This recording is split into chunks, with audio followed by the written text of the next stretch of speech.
This dance is Rose Garden, choreographed by Joe Thompson. It's a 32 count 4 line dance, section 1, starting with the right foot, rock forward, recover, shuffle a half right, rock forward, recover, coaster step. Section 2 is the same as section 1, rock forward, recover, shuffle a half, rock forward, recover, coaster step. Section 3, side, behind, side chassé, cross rock, recover, chassé to the left.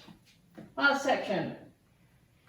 Cross step on left, turning a quarter right, back on right, touch left back, prepping for full turn left, stepping left, right, shuffle forward, left, right, left.